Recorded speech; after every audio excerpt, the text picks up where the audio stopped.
Бізге ең алдымен шпинат қажет, сүт қажет болады, сосын блендер қажет болады. Ең алдымен жұмысымызды шпинаттың қатты сабақтарынан кесіп алып тазалап аламыз.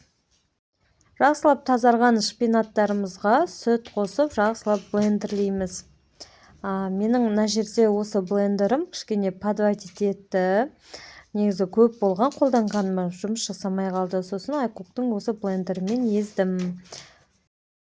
Ал қыздар, бізге қажетті өнімдер жұмыртқа, сүт, ыстық қайнаған су, сұйық май, қант, сода, дрож, тұз және де ұн қажет болады. Жұмысымызды жұмыртқадан бастаймыз. Әдеттегідей жұмыртқаны шағып, жақсылап шағамыз, өйткені жұмыртқаның скорлупасы түсіп кетпеу керек. Оған қант қосамыз, сода қосамыз, содамызды қосамыз және де дрож қосамыз. Тұзымызды қосып, жақсылап миксерлейміз, қыздар. Миксерлеген кезімізде тұз және де қант барлығы еріп кету керек. Әппақ пенка болғанша жақсылап миксерлейміз. Сол кезінде біздің блиныларымыз үлпілдек, жұмсақ, нежный болып шығады, қыздар. Келесі кезекте сүтті қосамыз, қыздар. Сүт қосқаннан кейін аз-аздан ұнды салып, жақсылап камушка қалмайтындай етіп миксерлеп аламыз, қыздар. Дәл осы жерде негізі мұқият жасаған дұрыс. Өйткені түйіршік қалып қойса, блиныйдың сапасын түсіреді. Ол деген блиныйдың өте әдем шықпауына әсер етеді. Сондықтан осы жерде мұқият болыңыздар. Жақсылап миксерлеп, камушка қалмайтындай етіп миксерлеп алыңыздар.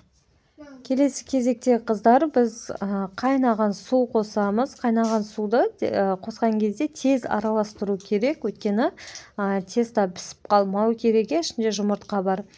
Және де сұйық майды қосамыз, қыздар. Сұйық майды ең соңынан қосыңыздар. Сол кезінде блинчиктарыңыз жаңағы нежный, әп-әдемі жұмсақ болып шығады. Консистенциясы осылай шығады, қыздар.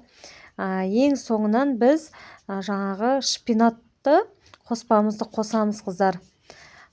Шпинатты қосқаннан кейін қойып қоямыз кішкенеге, тұндырып. Өйткені мына жерде қарасаңыздар, мен кішкене жасыл краситель қостым. Ол пищевая краситель. Барлық кондитерский дүкендерде сатылады. Консистенциясы, қыздар, дәл осындай шығу қажет. Осыны енді біз 10-15 минут тұндырып қоямыз. Содан кейін барып қатты қыздырмайсыздар тапаны,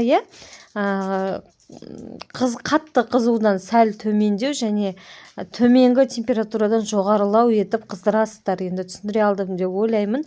Өйткені қатты қыздырсаңыздар, тапаларыңызға жабысып, блиницаларыңызды құртып аласыздар. Бүгінгі білімдеріңіз қайырлы болсын.